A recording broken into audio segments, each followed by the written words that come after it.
Okay, so like I just said, we're going to have a lot of people joining us on video this time, so that means those of you who are here are going to have to be extra loud.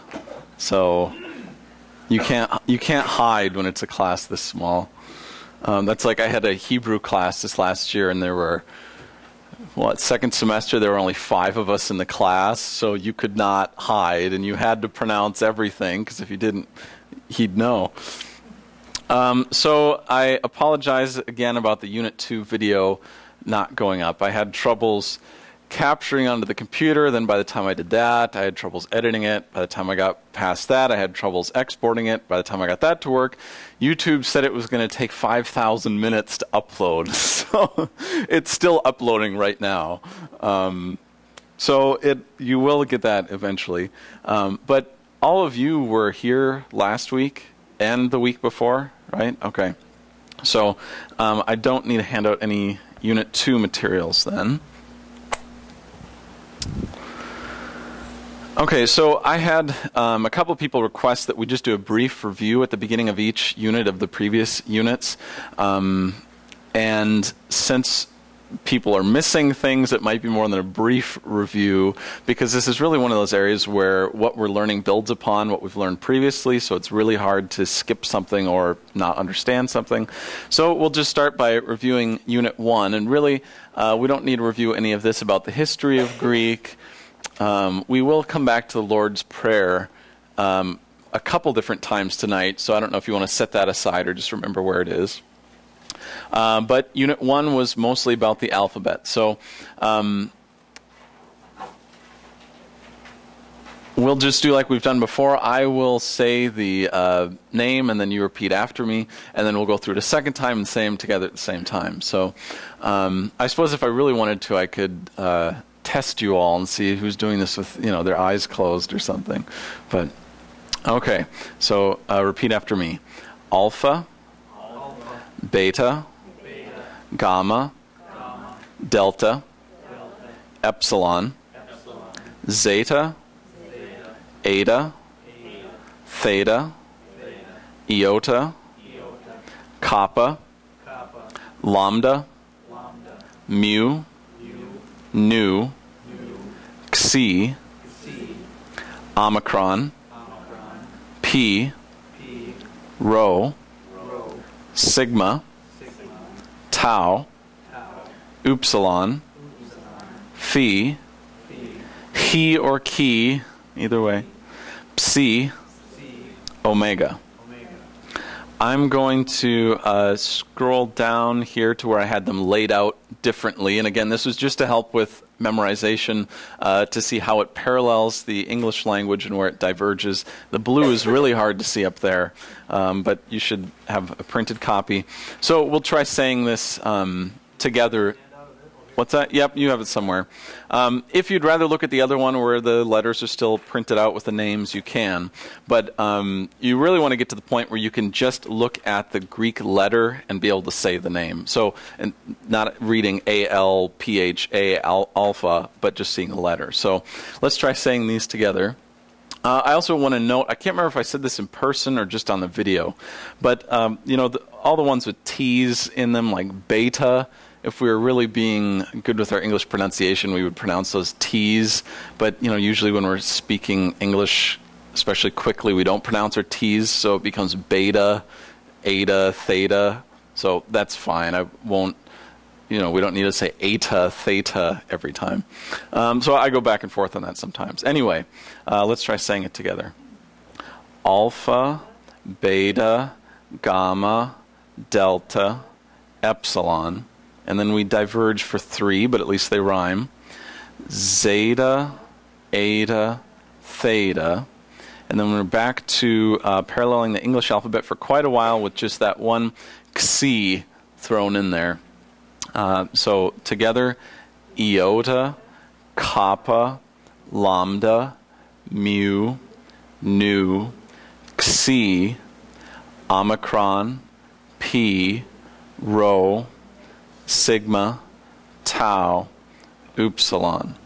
And then we diverge for 3, but again, these rhyme with each other. So together, phi, he, psi, And then the last letter together is omega. Okay, so I think that's all we need to review from Unit 1. I guess we can just quickly look at the vocabulary too. Well, first of all, would someone like to pronounce that first word?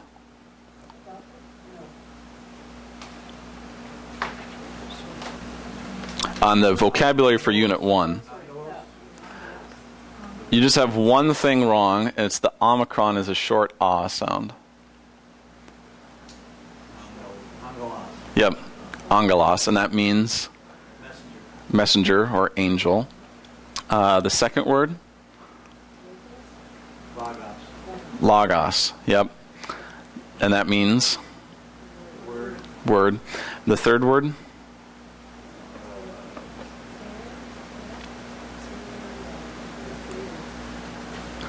The first letter is a theta, which makes a th sound.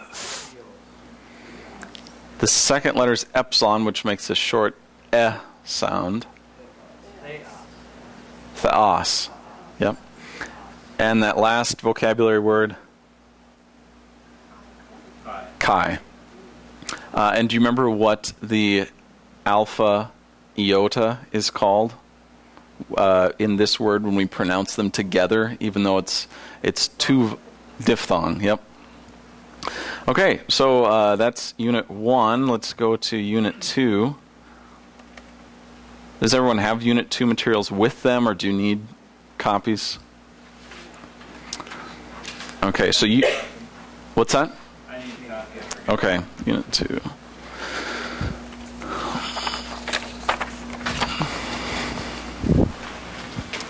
So Unit 2 has a little more content, and we're going to get even more content tonight. That's why I want to make sure we review.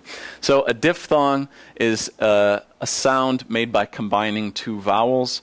These are the diphthongs. I told you that you probably don't have to worry too much about memorizing them. I said that I've never sat down and memorized them because for English speakers they're kind of intuitive, especially if you can remember these little help words over here.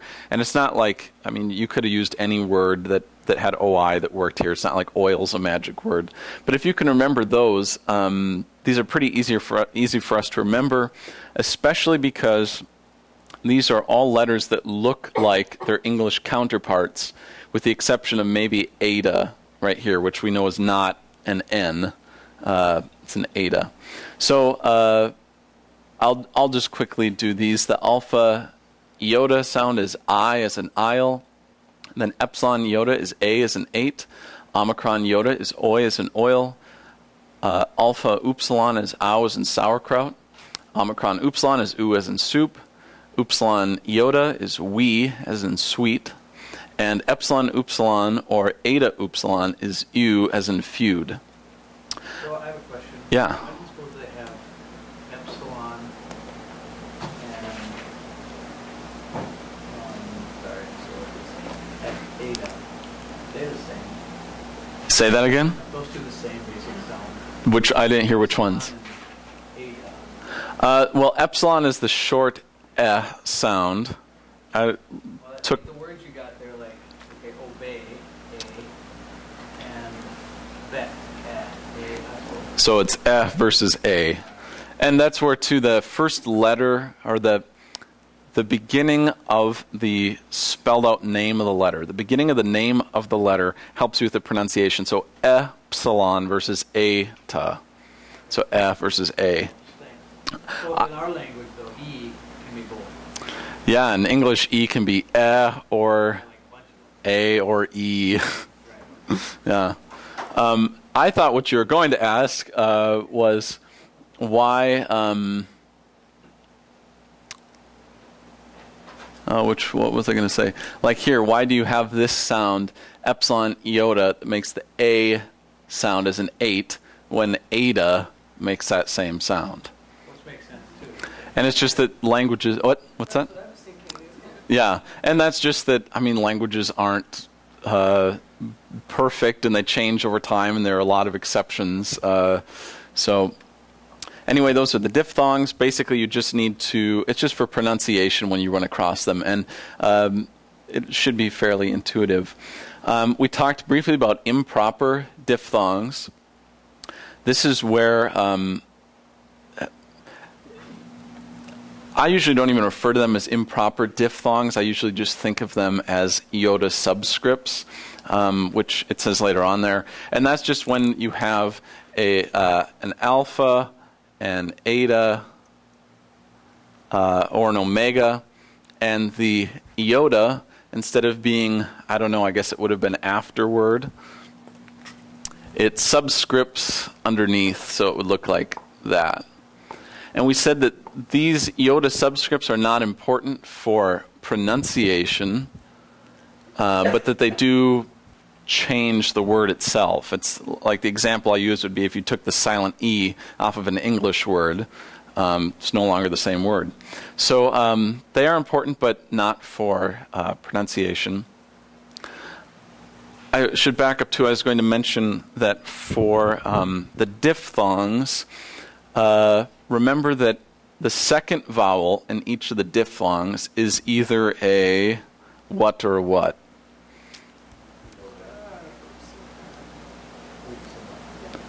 Iota or an upsilon. Yep. So that's another way to check. If you run across two vowels and you can't remember if it's a diphthong. So I don't understand. The improper diphthong is like an alpha iota. That would be written alpha with a little thing at the bottom, and you don't have the iota there. Is that what you're saying? That, yeah, so this diphthong does exist, where it's alpha followed by iota, and that's the full diphthong. But then there are these improper diphthongs where, for whatever reason, as the language changed, and Koine Greek doesn't, I don't know if in classical Greek this meant something, in Koine Greek it doesn't really mean anything. But yeah, the iota, for some reason, drops down underneath, and you don't pronounce it. So you don't need to worry about it too much. Yeah. That's related to Hebrew at all, because in Hebrew, don't they use the vowels by dots and things like that above it to simplify? Technically, that's a vowel in the Yeah, I don't know much about the iota subscript. I don't know that it would have come from Hebrew, because in Hebrew the vowel pointing was added later. I'm not sure really where it comes from. Really, the only thing is when I see a iota subscript, I don't really pay too much attention to it, other than a word with or without a iota subscript might be a different word. Because if there was a word that had that improper, the subscript thing, Mm-hmm. if you were to go look something up in a dictionary, You probably wouldn't have too much of an issue, because it's on the last letter that there's the diphthong. So, I mean, I'd have to think. I don't know if there are examples. There probably are, where there are two identical words, and the only thing that's different is one of them has a iota subscript underneath the last letter. But even if that was the case, like you say, if you're looking at a dictionary or something, you would see the entry would be right next to the other one. So then we get to breathing marks. And do you remember what the two breathing marks are called? And again, I'm just using alpha as an example letter. This could be any letter. So which breathing mark is this one? Smooth. And this one then is the... And what does this one add to pronunciation? Nothing. And what does this one add? An H sound before that letter, so before the alpha in that case. So that's breathing marks. See, it's not so bad going over these a second time. Accent marks, we said that there are 3 different accent marks, but that for our purposes, it really doesn't, for this class, it really doesn't matter between the 3. All you need to know is that they are all accent marks.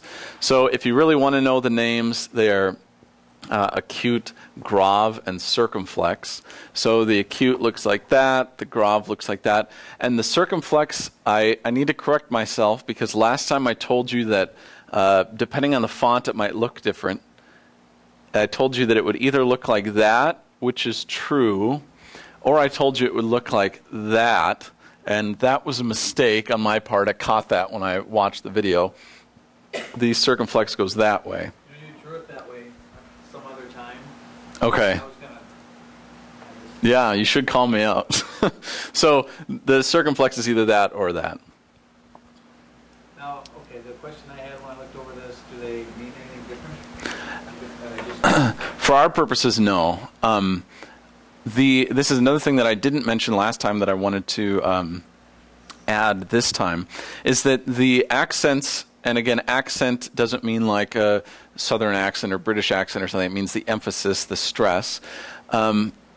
They think that, some scholars think that at one point the accent marks in Greek were actually changes in pitch. It was more of like a musical language. And so then this sort of makes sense, because on an acute the pitch would go up, on a grave the pitch would go down, and a circumflex it would kind of change as you're saying the word. So that's really hard for us to do, just because we don't have anything like that. They go from low to high on alpha? Something like that, yeah. So they originally had maybe different pronunciations, but for us now, since we don't know how they were really spoken, we just, whichever one has any of these marks, that's the syllable that we give the emphasis when we're pronouncing the words. I'm going to try and speed through this because we have a lot. Failed, Mr. A, it sounds like. What's that? Mr. A said you failed. Oh, yes. The students who are gone are being docked points. We talked about the punctuation marks, and this is partly because I just want you to be able to recognize everything that's on the page in the Greek New Testament. I'm going to pass mine around in a minute just so you can see that I'm telling the truth. You really will be able to see, and it's kind of exciting to look in there and you can recognize all the marks at this point. So that's the reason for learning punctuation marks, and just because we should be translating the punctuation marks. So the comma in, or what looks like a comma to us, I should say, is what in Koine Greek? A comma. What looks like a period to us in Greek is a, what looks like a raised period to us in Greek is a semicolon, and what looks like a semicolon to us in Greek is a question mark. And these, everything that we're going over, I'm trying to provide you with charts or guides so that you don't have to memorize any of this and you could reference these things. And I think by the last class together, I'm going to have something that's even more like a cheat sheet where you won't have to flip through all these different pages. It'll just be all combined on, maybe I can fit it front and back. And that way you really could be looking through like the Greek New Testament. And if you don't remember if something was a diphthong or how to pronounce something, you can just look at this cheat sheet. So normally if you're taking the full-blown Greek class, you'd have to memorize it all, and no cheat sheets for you. But that takes a lot of the work out of it, not having to memorize. So syllabification, we said we don't have to worry about too much because words in Greek syllabify very similar, very much like they do in English. Vocabulary, I just want to do these quickly. Just because we're running out of time, I'll just say them. The first one is hagios, and do you remember what that means? Holy. The next word is agape, and that means, next word is Jesus, and that means Jesus or Joshua. Next word is ego, and that means, and then ha, he, or ta means the. And there are 3 different words for that because, do you remember? Different genders. Yeah, which is what we're going to get to today, among other things. So that brings us to Unit 3. I do not have slides for this one. I'm sorry. Between the video stuff not working for me, and then some of our classmates are gone in Canada, and some of them are blogging from Canada, and I administer the church website. They've been putting so many photos up that I've been getting emails about our web space being full. So I had to spend a bunch of time moving photos to different servers, which I didn't think I was going to have to do. But anyway, those are my excuses. Introduction to Biblical Greek, Unit 3. Actually, before I do that, otherwise I will forget, I'm just going to pass this around. So this is my Greek New Testament. You will recognize that there are big letters, and those are big numbers. Those are obviously the chapter numbers, and the smaller numbers are the verse numbers. At the bottom of the page is they call it textual apparatus, which we'll talk about later on. But basically, it talks about, well, this portion of this verse appears in this manuscript, but not in this manuscript. And so it really dissects the text looking down there. We'll talk about that later. So the only symbols that you won't recognize in the text itself are symbols that refer down to these notes. So rather than using, I'm just going to do this quickly, rather than using footnotes or something to refer down here, this is Greek here. So you've got a sentence and maybe one portion of it doesn't exist in some manuscripts. Well, they'll use some symbol like this or something to bracket it off. And then down at the bottom of the page, you'd see something like, well, where we put these brackets, it doesn't appear in this manuscript, and blah, blah, blah. So the only symbols that you won't recognize are ones that look like that, or there's something that looks like a T, or basically just anything weird like that that we haven't gone over, or a square. That's what that is. So you can just pass this around just so you can see that by the end of this, or I guess even at this point, you really could buy a Greek New Testament and pronounce the whole thing. And if you were to buy a lexicon, lexicon is the word for dictionary, basically. In linguistic studies, you call them lexicons, not dictionaries. So, or at least in Greek you do. So, if you wanted to, you could be reading that Greek New Testament. When you ran across a word you didn't know, you would at least know all of the letters.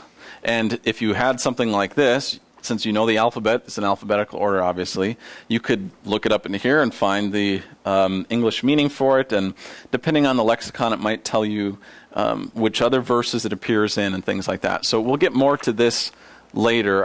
One of the units I think will mostly just be on, now that we know, what resources can we use to improve our Bible study and things like that. But I'm going to come back to this a little bit later tonight, so I wanted to mention that there. I was going to say something else.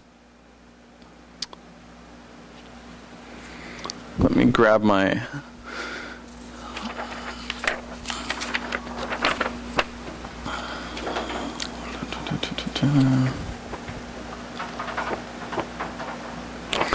Well, I'll skip that for now. I was going to say something else, but I want to make sure we don't run out of time.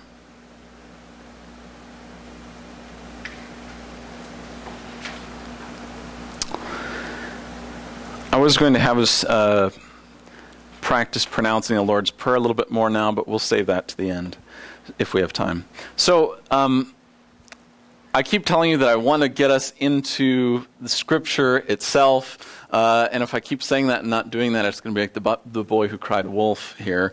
But the problem is, every time I'm thinking, okay, this is what I'll show them now from Scripture, from the Greek New Testament, I think, oh, but they don't know this thing yet. And so the next kind of big sections that we have to learn. So, well, let me back up. So we've now learned the letters, pronunciation, diphthongs, the punctuation, pretty much everything on the page that you're looking at. Now we're going to talk a little bit in this unit, and I think the next one, about the parts of speech in Greek. So this won't be memorizing things in the same way. This will be more like conceptual things. I'll talk more about why later. But for now, let's start with English. I think it's helpful to start with what we know and then move to what we don't know. So non-verb parts of speech. So all the parts of speech aside from verbs. Oh, I haven't handed these out yet, have I? That would be helpful.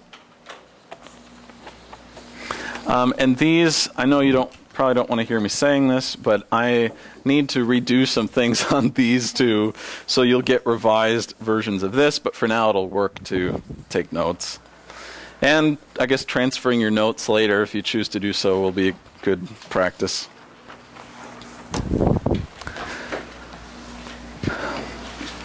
So if you liked English in school, you'll like this. If you didn't like English in school, just hang on.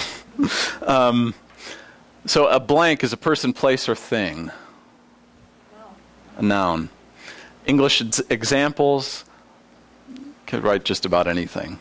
You could write person, it could be Kyle. Place, it could be Trinity Church. Thing, Greek chorus. A blank substitutes a noun. Pronoun. English examples of pronouns are he, she, it, they. And blank modifies a noun or pronoun. Adjective. So what are English examples of adjectives? Fuzzy, noisy, loud. Yep. Another reason I do this is we're so used to our own language that we don't really think about how it works. And when you start looking at, oh, there are rules to English too, I just have them so ingrained in myself that I don't think about them. A blank connects a noun or pronoun to another word or clause. Now these are really simplistic definitions, so it's maybe not the greatest definition, but do you know what it is? I was going for preposition here. Sorry, see, that maybe wasn't the best definition. So English examples of prepositions: with, by, in, things like that. So the last one here, and this is not comprehensive, but it's the things these are the things we're going to be covering in Greek, so I want to make sure we understand what they are. And blank indicates, specifies, or limits a noun, an article. And there are two types of articles, at least in English. So a blank is particular. Sorry, go ahead. Sorry, this is one. I maybe shouldn't have made that the whole blank. There are two types of articles. It's the definite and the indefinite article. So the blank is particular is the definite article. So English examples of the definite article. The.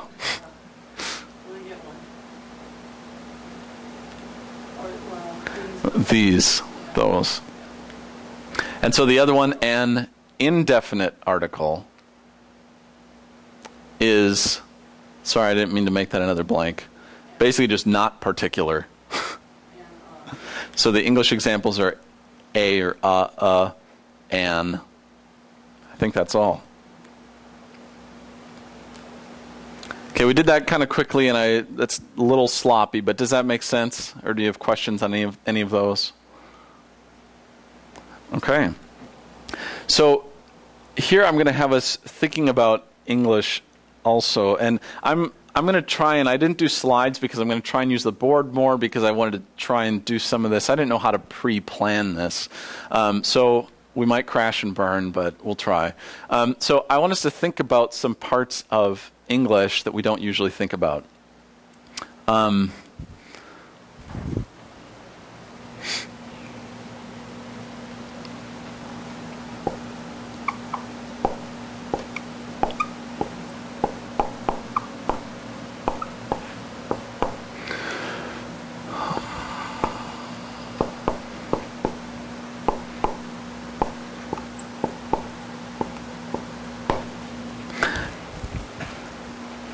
You were probably taught at one time how to pick apart, dissect, or diagram English sentences.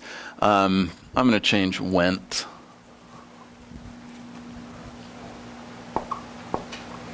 So just for the sake of going over these, the is what we just said? Definite article. What is student in this sentence? It's a noun, for one thing. Let's just leave it at that for now. What is ran? Verb. And we're not going to talk about Greek verbs tonight yet. What is to? Preposition. The, again, is a definite article. And store is noun. So more specifically, what can we say about this word, student? It's the subject of the sentence. It's the thing performing the verb, right? The student is running. And what is store in the sentence? Or I've been taught the phrase direct object. So it's the object of the verb. What did the student run to the store? And this is, maybe I shouldn't have made these all up on the spot.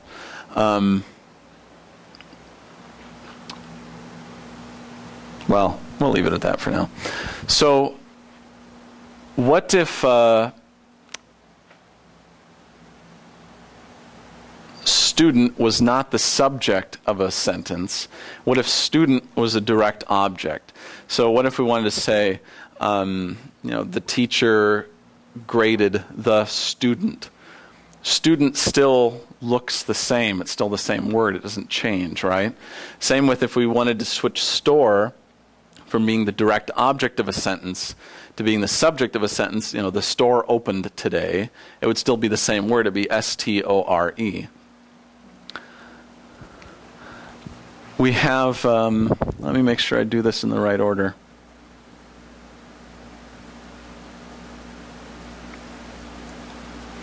So how do we, since these words don't change, whether the subject or the object, how do we know what they are? When I asked you, how did you know which one was the subject and which one was the object in this sentence? Based on how it's written, sentence structure. So I'm going to use the word, just word order.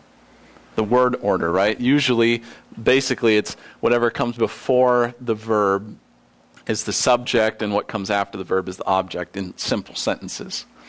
So in English, we determine case, C-A-S-E, by word order, where it is in the sentence, usually. Sometimes it's different, though. Let's say, instead of the student ran to the store,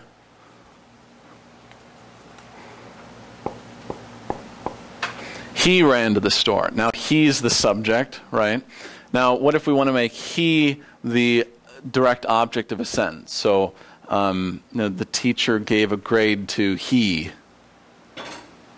That's not right. What do?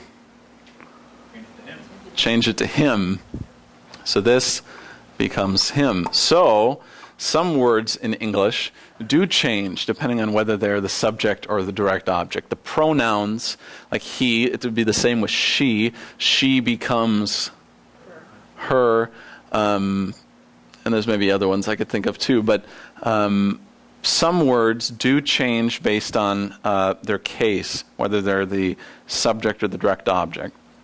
Other times, most of the time in English, it's by word order. Right now, it's just getting these concepts down. So that's basically how I'm going to define case for right now. And I apologize too that these notes aren't as filled out as they usually are. There's a lot of spaces where I just put a colon and left space for you to write notes if you want. But basically, after case, you could write something like it's, how words functions in the sentence. And later on, we'll get more into that. As you can see, we'll have a section just on case. So then number, if we had a word like,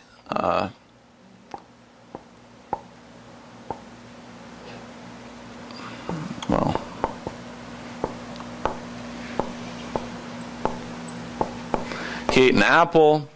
It's a singular. If you ate more than one, it's he ate, and then we have to get rid of this too. He ate apples. We add an S. So my point is just that sometimes we change our English words for number as well. What if it wasn't just one person eating apples? What if it was multiple people eating apples? What would we say?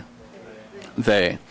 So for number in English, it's not based on word order. We really do change the word, usually by adding an S, sometimes an ES, sometimes it doesn't change. So that's number, basically how many. And then gender, we don't have a whole lot in English, but we've already seen that if you want to use a pronoun for a male, you would use he. If you want to use a pronoun for a female, you would use she. If you want to use the pronoun for something that it's not a he or she, what pronoun do you use? It. So you could say that in English we have 3 genders: masculine, feminine, and neuter. The thing about English, and that's where I have natural versus grammatical, and some of you who have studied other languages could probably say more about this than I can, but English has natural gender. We don't have gender on a whole lot of our words, but the ones that do, it's natural, meaning you just think, okay, is this related to like a male thing or a female thing? Like another example might be, what gender is this? Or masculine, to use. We'll call them masculine, feminine, and neuter. So masculine. And here we do have a feminine form, which is, we have host, hostess. I guess we have Mr. and Mrs. So we do have some words that change based on gender, but it's always natural. It's always, well, is this person in the play a male or female? That will determine whether I use actor or actress. In Greek, which we're going to get to in a minute, it's not natural, it's grammatical. And this is sort of confusing, and I guess I'll just say that we don't really need to worry about it too much. I don't completely understand it. I don't think we need to. Simply put, the gender of a word in Greek does not necessarily tie it to male or female. Sometimes it does fit like that. Like I said in the last session, that if I was referring to Ken, I would use the masculine form of the word the. So sometimes it does fit like that. But other times, like logos is in that form is a masculine noun. Now that doesn't mean that words are somehow male things. It's just the form that it takes. So really the only takeaway from that, and maybe if you wanted to make a note, I would simply say gender, the gender of a Greek word does not necessarily relate to male or female. Does that sort of make sense? I mean, it doesn't make sense why it is that way, but at least you understand what I'm saying. So how these qualities, and I just kind of came up with the word qualities. I didn't know what else to call these things. It probably is something we could call them. How they're communicated, we already said this. In English, sometimes it's by word order, and sometimes the words do change their form. In Greek, it's never by word order. The words always change their form. So when we read Greek and we translate it, we'll sound kind of like we're talking like Yoda or something, where we've got our words mixed up. And that's because words don't have to be in a certain order like they do in English for them to make sense. And I might talk about this later, but one thing that you can get out of the order of words, and you can only take this so far, but when you're looking at like a Greek New Testament, a verse in Greek, sometimes if a word has been bumped up to closer to the front of a sentence, if it's one of the first words, that's a way to give it more importance. I shouldn't even think of a Greek example, but in English, well, I think you get what I'm saying. It would be hard for me to think of an example off the top of my head, but his father. Yeah, that's a little different just because of they put their like our possessive pronoun or whatever comes after a noun. So I don't know that was to give emphasis, but I'll think of one and get back to you on an example where the order gives it emphasis. So anyway, let's keep moving. Now I'm going to dig into these things that we just introduced. So case, number, and gender. And those three categories make sense what they are. Sorry, number got bumped onto the next page. So here I'm going to have us compare the English and Greek. This is not, it's not like they're 100% equivalent, but again, it just helps us learn it because we know English. So performing an action, what case did we just say a little bit ago that is in English? Subject, so you could say the case is the subjective case.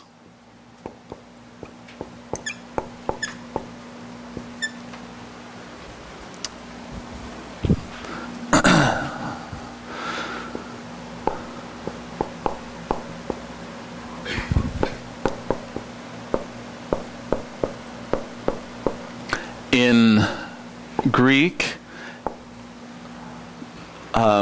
performing action, basically the subjective one, is called nominative.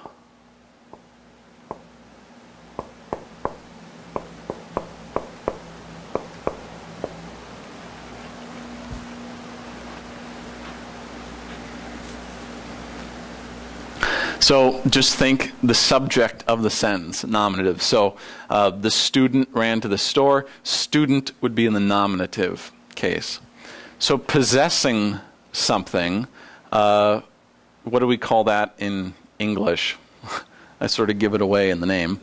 Possessive. So possessive. I won't waste time writing up here, but possessive, how do we show possession in English? Apostrophe S. Apostrophe S, so, you know, the boy's apple or something. There's another way we do it sometimes, too.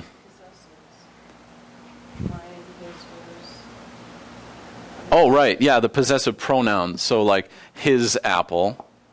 So I guess there's there's another way still, too, that we do it sometimes. We don't usually do it this way, but...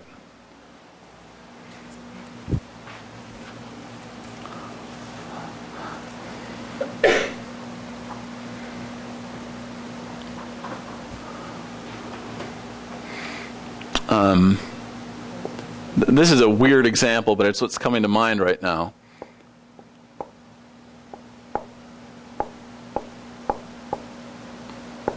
We use the word of. Eye of the needle. It's the needle's eye.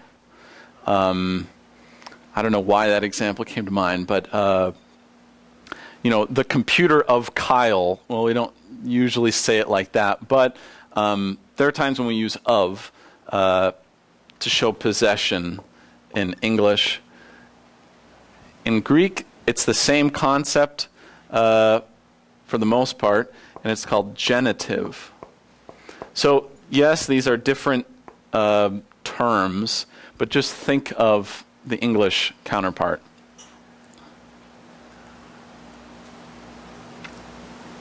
You with me so far? Okay. This one, I had a hard time coming up with anything for meaning, because this is something where in the English column, all we can really write are those words. To, in, with. We could maybe put by or something in there. Well, in Greek, there's a case that you can use so that you don't have to use these prepositions basically before the word. That's called dative. And this has nothing to do with dates, like dates on a calendar, but dative. So let me...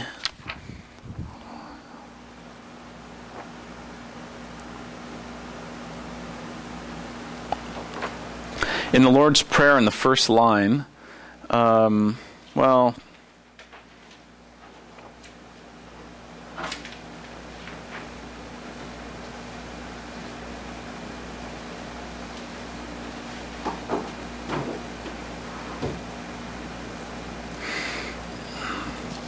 No, I'm wanting to make sure I still remember these all correctly. I think I'm right on this. The last three words, en tois uranois, we're going to, I guess I'll just, well, I'll ask now, what do you think that is? You can probably just figure it out. En is in. Tois is the. And now you might say, well, I thought the was ha, he, or ta. Well, we're going to get to that in just a minute.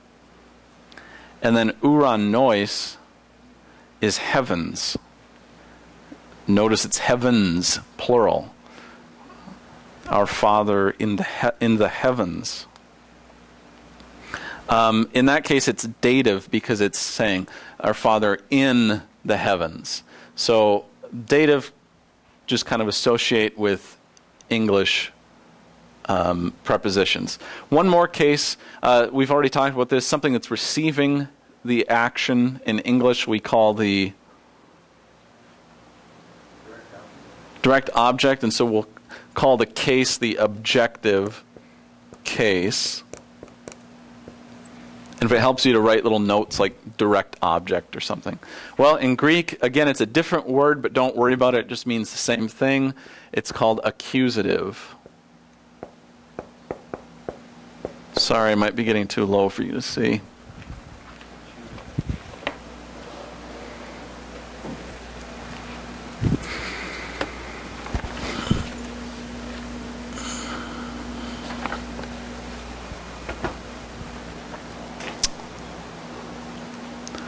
So those are the cases in Greek: nominative, genitive, dative, and accusative. Nominative is like the subjective in English. It's the thing performing the action. Genitive is used to show possession. It means some other things too. This is a fairly flexible case. Dative is used with prepositions. Basically, it's the equivalent of English prepositions. And the accusative is the objective. So the student ran to the store. Store would be in the accusative case. Does that make sense? Okay, then we can keep moving. After case, I want to get into number just a little bit. This one's really easy. I'm not even going to write it up here. In English, when we just have one of something, it's singular in number. And in Koine Greek, it's also just called singular. And then in English, when we have more than one, it's called plural. And in Koine Greek, it's just called plural. So that one's nice and easy. Move on to gender. Now here for meaning, I put natural or grammatical, just to remind you that in English, the genders are natural. A hostess is a female host. In Koine Greek, they're not always natural. Most of the time, they're just grammatical. It's just the form of the word. And we already said the three genders in both languages are masculine, feminine, and neuter. So that for English, masculine, feminine, neuter. For Koine Greek, masculine, feminine, neuter.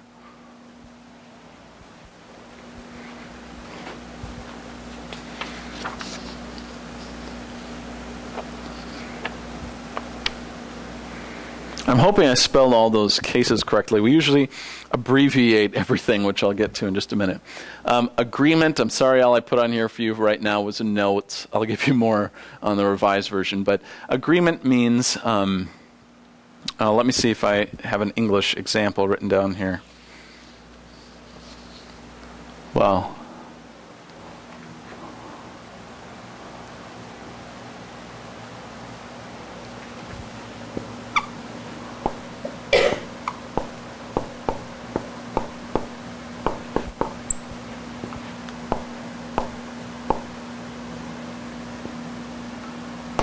that sentence is fine in English, right? I want this apple. How about this? I want this apples. Not okay, what do we need to do? Change this to these. So, maybe not the greatest example, but I'm just wanting to show that we need agreement between words. So, in Greek, the words that are associated with each other, the like if a noun and a verb go together, if the person is performing a verb, they need to have the same gender and number. In the same way, the article, the, just like here we had to change this to these, the article will change so that it agrees in form with the word. So that's why we learned that ha, he, and ta all mean the, because this is the masculine form to agree with masculine nouns. So if I'm referring to Ken, I'd use this one. This is feminine form so that we agree with feminine nouns, and this is the neuter form so that we agree with neuter nouns. Does that make sense? That we need to agree, match up the forms? Okay. So then, this is the part, this is the scary looking part. And here I just photocopied out of another book because I didn't have time to retype this, reset it, typeset it. If you were taking a full Greek course, this is what you spend a lot of your time doing, memorizing what are called paradigms. I don't think I've thrown this word out there yet. Have I? I don't think I've used the word inflected yet, or inflect. So when we talk about all these different forms, that there are different genders, numbers, cases, and so on. And remember, we said here that Greek words change their form to give you this information about them. That's called inflecting. So inflecting is when the Greek words change their form. So here is a chart that tells you, you're not going to understand this at first, so just hear me out and it'll make sense over time. This chart tells you, the whole chart's called a paradigm. It says this is a guide to how the Greek word is going to inflect based on all these different qualities. So I am going to reproduce some of this up here. So the columns, you can see they have the headings of MASC, which stands for masculine, FEM, which stands for feminine, and NEUT, which stands for. So all we're doing is making a table here just to organize all this data that we're going to have. So the genders are across the top, they form the columns. And then on the side, we have NOM, which stands for nominative. That was what in English? Subjective, the subject of the sentence. GEN stands for genitive, and that was using what, or what was that in English? Possessive. From now on, I'll probably just talk about genitive as using of, because, and I should have mentioned this back when we had it up on the board, we said that you can use apostrophes in English to say it's the boy's apple. In Greek, you can't do that, or at least, so there are no apostrophes to show possession. So genitive, think of. DAT stands for dative, and that was using helping prepositions like in, by, with. And ACC stands for accusative, and that was what in English? The object, the objective case. So here we would we could fill in this chart right now if we wanted to. I mean, we don't have them memorized, but you could fill in this chart to well, let's just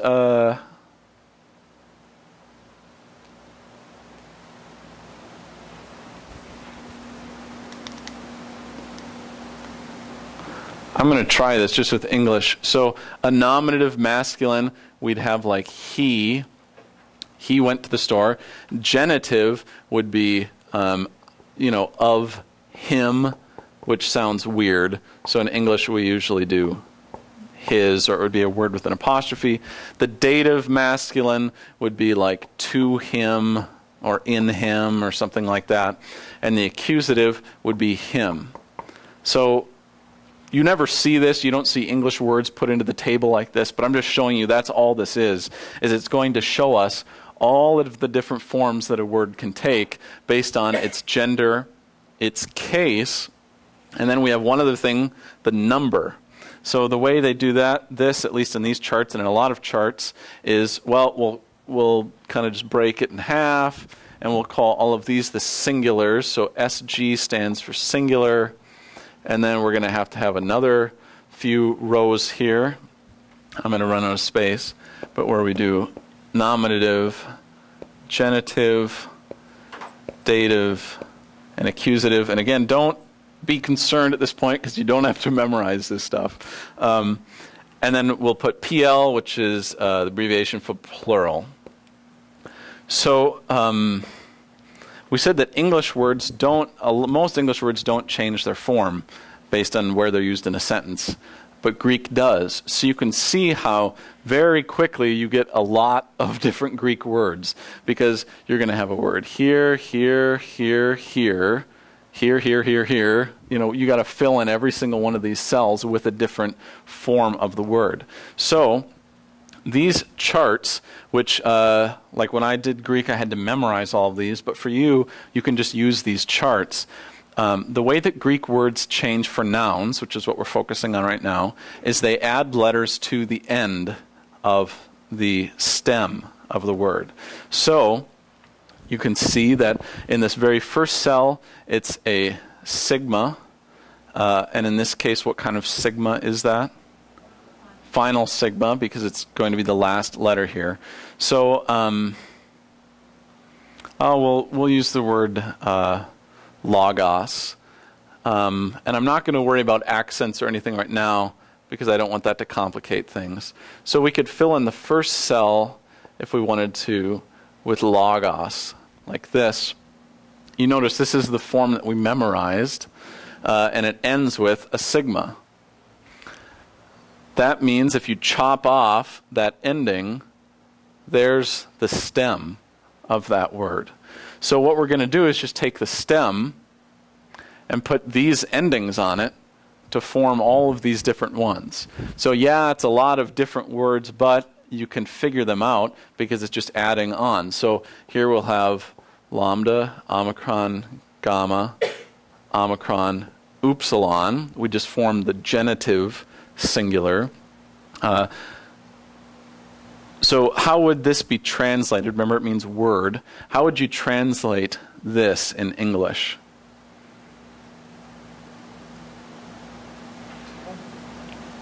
Of word.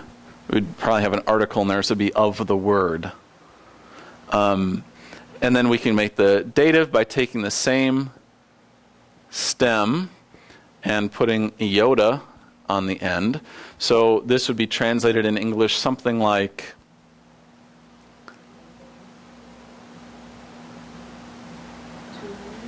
to the word, or in the word, or by the word, or something like that. You can recognize some of those phrases just from the Bible. Talking about being in the word or something like that might be a dative case. And here we could take it and add a, what letter is this? A nu to the end, and that would be word as the direct object of a sentence. So like, I read the word, something like that. So then you would just go through and you'd fill out this entire chart, which we won't do now, just basically putting these endings onto the end of the root. If you want to figure out what the root of a word is, if you have it with the ending already on it, all you do is you chop off the ending, for the most part, and there's your root. Does that make sense, or do you have questions on that? So pretty much every word you can fill in everything there almost. Like there's no feminine word for that, but pretty much what you're saying. Yeah, that's a good point. So we couldn't fill out the feminine column because logos is a masculine noun. And that just means it follows this pattern. It doesn't mean it's male. It just follows this pattern of those endings. And there's no feminine version. So we couldn't fill out that column. We couldn't fill out this column either. Yep.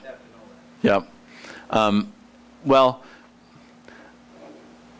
if you saw this word, you wouldn't really have to know it's masculine because you'd see a sigma on the end. And you'd kind of say, oh, well, the only place in a chart where there's a sigma, well, there are actually a couple, aren't there? There's there, or there. There's none over here, though. So you could say, well, I know it's either masculine or feminine. Which, good question, because that leads right into the next point. And I know we're a little over here, but we started a little late. So if you just give me a few more minutes, we can wrap up.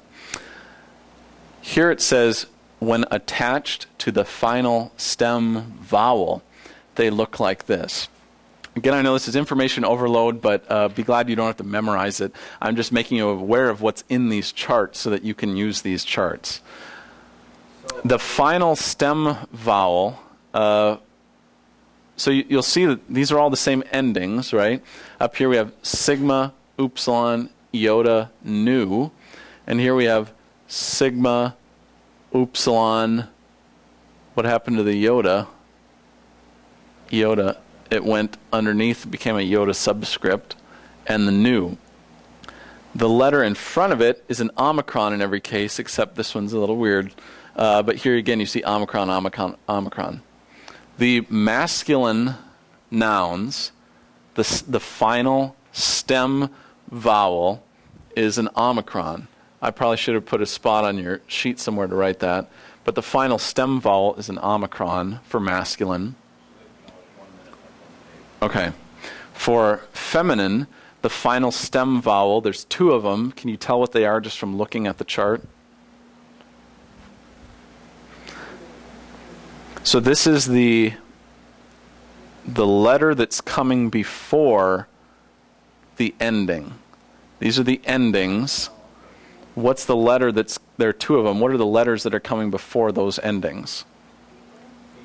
Eta and alpha. There are some weird ones. Yep, and that's makes memorizing this more interesting. But so feminine is either eta or alpha, and then neuter is omicron. You can see here, omicron, omicron, omicron, or there's some alphas down there. So you asked, well, if you saw this word, would you just have to know it's masculine? Well, you could look at what's the ending, chop that off. What's the final stem vowel? It's an omicron. Well, that means it's either a masculine or a neuter, because those end in omicron. Where do I see an omicron sigma on the chart? Well, the only place there's an omicron sigma on this whole thing is right there, so you'd know it's masculine. Then here we'll take one more step and we'll say this is what it looks like when you attach it to the word. And I'm sorry, I made a mistake up here. I'm going to have to correct that now in the video. See, this is where things get a little messy because it's not always just add a letter. This is where, and I'm glad we reviewed the Yoda subscripts, sometimes you get weird things like that. But anyway, the point I'm making with this chart is that this is the word plus the final stem vowel plus the ending. So this is what the